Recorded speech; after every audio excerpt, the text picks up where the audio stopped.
देखिए, भारत में संवैधानिक ऐतिहासिक विकास का काल जो है 1600 ईस्वी पूर्व से प्रारंभ माना जाता है। उसमें पहला जो एक्ट पास हुआ था उसका नाम था रेगुलेटिंग एक्ट, 1773 में पारित हुआ था। सर्वप्रथम उच्चतम न्यायालय की स्थापना का प्रावधान रेगुलेटिंग एक्ट 1773 अधिनियम के द्वारा किया गया। भारतीय परिषद अधिनियम 1861 द्वारा भारत के गवर्नर को अध्यादेश जारी करने की शक्ति प्रदान की गई। भारत के गवर्नर जनरल को 1786 का अमेंडमेंट एक्ट के द्वारा अपनी समिति के निर्णय को अस्वीकार करने का अधिकार मिला। भारत के लिए भारत सचिव की नियुक्ति भारत सरकार अधिनियम 1858 के अंतर्गत की गई। भारतीय परिषद अधिनियम 1892 के अधीनस्थ अप्रत्यक्ष निर्वाचन के सिद्धांत को मान्यता दी गई। प्रांतों में द्वैध शासन पद्धति का प्रारंभ 1919 में किया गया। विधायी कार्यों का प्रशासनिक कार्यों से पृथक करने की व्यवस्था चार्टर एक्ट 1853 के द्वारा की गई। भारत में ईस्ट इंडिया कंपनी के शासन को भारत सरकार अधिनियम 1858 के द्वारा समाप्त किया गया। मॉर्लो मिंटो सुधार भारतीय परिषद अधिनियम 1909 को कहा जाता है। मॉर्लो मिंटो सुधार बिल 1909 में पारित हुआ। महारानी विक्टोरिया को भारत की साम्राज्ञी 1858 ईस्वी में नियुक्त किया गया।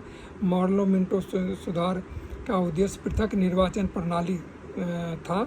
मुसलमानों के लिए अतिरिक्त निर्वाचक मंडल प्रारंभ में मॉर्लो मिंटो सुधार 1909 में दिया गया। भारत में संघीय व्यवस्था के लिए भारत सरकार अधिनियम 1935 में पहली बार उल्लेख किया गया। भारत सरकार अधिनियम 1935 के तहत अखिल भारतीय महासंघ स्थापित करने का प्रावधान शामिल किया गया था। भारत सरकार अधिनियम 1919 के तहत प्रत्यक्ष निर्वाचन सिद्धांत को मान्यता दी गई। सर्वप्रथम संविधान सभा के गठन का आश्वासन क्रिप्स योजना प्रस्ताव द्वारा किया गया था। ब्रिटिश सरकार द्वारा अगस्त प्रस्ताव 8 अगस्त 1940 ईस्वी में पारित किया गया। राजगोपालाचारी फार्मूला 10 जुलाई 1940 को प्रस्तुत किया गया। अधिशासी परिषद के गठन का प्रस्ताव बेबल योजना के अंतर्गत किया गया। कैबिनेट मिशन की 3 सदस्य Pethick Lawrence, Stafford Cripps, A.B. Alexander थे। 1909 के इंडियन काउंसिल एक्ट में सांप्रदायिक प्रतिनिधित्व की बात की व्यवस्था की गई थी। ये जो है इंडियन पॉलिटी का जो है बैकग्राउंड जो है हम लोगों ने ये किया है। B.R. अम्बेडकर और महात्मा गांधी के मध्य 1932 में हस्ताक्षरित पूना पैक्ट में प्रावधान था कि हरिजनों के लिए आरक्षण एवं संयुक्त निर्वाचन क्षेत्र, ठीक है। भारतीयों को वर्ष 1947 में सार्वभौम सत्ता सौंपने की योजना माउंटबेटन योजना के नाम से जानी गई। भारत के आज़ादी के समय इंग्लैंड में लेबर पार्टी की सरकार थी। भारत सरकार अधिनियम 1935 ने केंद्र में द्वैध शासन प्रणाली को स्थापित किया।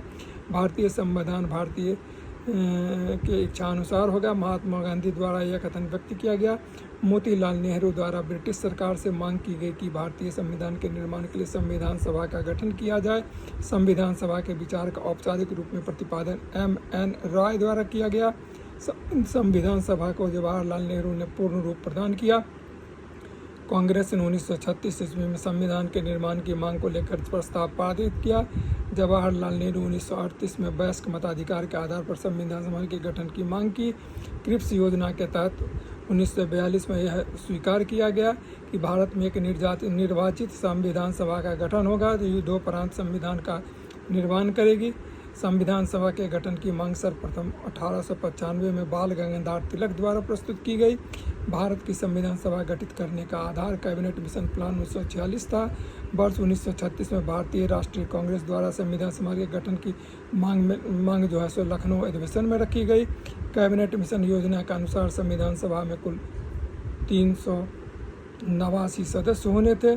संविधान सभा में विभिन्न प्रांतों के लिए 292 सदस्यों का निर्वाचन होना था। इसमें से कांग्रेस को 208 सदस्य निर्वाचित होकर आए। पुनर्गठन के पश्चात 1947 में संविधान सभा के सदस्यों की संख्या 299 रह गई। पुनर्गठित संविधान सभा में देशी रियासतों के 70 प्रतिनिधि थे।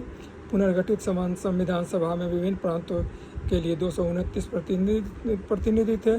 संविधान सभा के सदस्यों को प्रांत के विधानसभा ने अप्रत्यक्ष रूप से निर्वाचित किया। संविधान सभा में संयुक्त प्रांत का प्रतिनिधित्व सबसे अधिक था। पश्चिम बंगाल क्षेत्र से BR अम्बेडकर का संविधान सभा में निर्वाचित हुआ था। संविधान सभा का चुनाव वर्गीय मताधिकार भी हुआ। भारतीय संविधान का संविधान सभा ने बनाया, ठीक है। और संविधान सभा के लिए चुनाव 1946 ईस्वी में संपन्न हुए। संविधान सभा की प्रथम बैठक 9 दिसंबर 1946 को की गई। संविधान सभा का प्रथम अधिवेशन दिल्ली में हुआ। संविधान सभा के उद्घाटन अधिवेशन का अध्यक्षता डॉक्टर सच्चिदानंद सिन्हा ने की थी। संविधान सभा की स्थायी अध्यक्ष डॉक्टर राजेंद्र प्रसाद, संविधान सभा के अस्थायी अध्यक्ष सच्चिदानंद सिन्हा थे। संविधान सभा का संवैधानिक सलाहकार BN राव को नियुक्त किया गया था। संविधान के विभिन्न पहलुओं का अध्ययन हेतु संविधान सभा ने 13 समितियां नियुक्त की थी। संविधान सभा के प्रारूप समिति की नियुक्ति 29 अगस्त 1947 को की गई। भारतीय संविधान सभा की प्रारूप समिति के अध्यक्ष डॉक्टर BR अम्बेडकर थे। संविधान सभा के प्रारूप समिति में सदस्यों की संख्या 7 थी। संविधान सभा के प्रारूप समिति के समक्ष प्रस्ताव जवाहरलाल नेहरू ने रखा।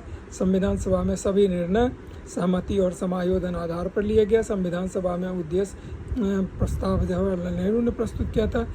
भारतीय संविधान सभा की संघीय शक्ति समिति के अध्यक्ष पंडित जवाहरलाल नेहरू थे। भारत को एक संविधान देने का प्रस्ताव 22 जनवरी 1947 को संविधान सभा द्वारा पारित किया गया था। संविधान निर्मात्री सभा की झंडा समिति के अध्यक्ष आचार्य JB कृपलानी थे। राष्ट्रीय झंडे की अभिकल्पना को भारत की संविधान सभा में जुलाई 1947 ग्रहण किया गया। भारत की संविधान सभा द्वारा राष्ट्रीय झंडे के डिजाइन को 22 जुलाई 1947 को स्वीकार किया गया। भारतीय संविधान को आंशिक रूप से 26 जनवरी 1949 को लागू किया गया। संविधान सभा के 284 उपस्थित सदस्यों ने संविधान पर हस्ताक्षर किए। संविधान सभा द्वारा अंतिम रूप से पारित संविधान में कुल 395 अनुच्छेद, 8 अनुसूची और 22 भाग थे। ओरिजिनल जो था, जो अंतिम रूप से पारित हुआ, उसमें 395 अनुच्छेद, 8 अनुसूची और 22 भाग थे। संपूर्ण भारतीय संविधान के निर्माण में संविधान सभा का 2 वर्ष 11 माह 18 दिन का समय लगा। 26 जनवरी 1950 को दिन में संविधान सभा का अंतरकालीन संसद के रूप में आविर्भाव हुआ। भारत के लिए संविधान सभा की रचना है तो संविधान सभा का विचार सर्वप्रथम स्वराज पार्टी ने 1934 में प्रस्तुत किया। भारत के संविधान का निर्माता BR अम्बेडकर को माना जाता है। भारतीय संविधान सभा में कुल 15 महिलाएं थी।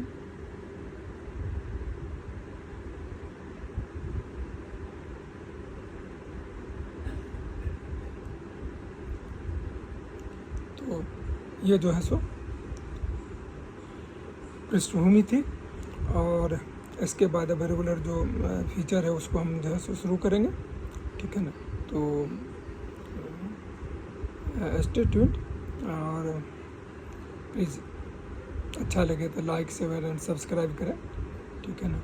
और जो है सो ग्रेजुअली ये सारा जो भी हम दे रहे हैं 2026 के हिसाब से दे रहे हैं, ताकि उस टाइम तक सारा का सारा आपके पास जो है सो अवेलेबल हो जाए। तो उसको उस हिसाब से देखिए और देख के जो है सो ये कीजिए, नोट कीजिए। Thank you very much and have a great time. All the best. Please subscribe. Thank you.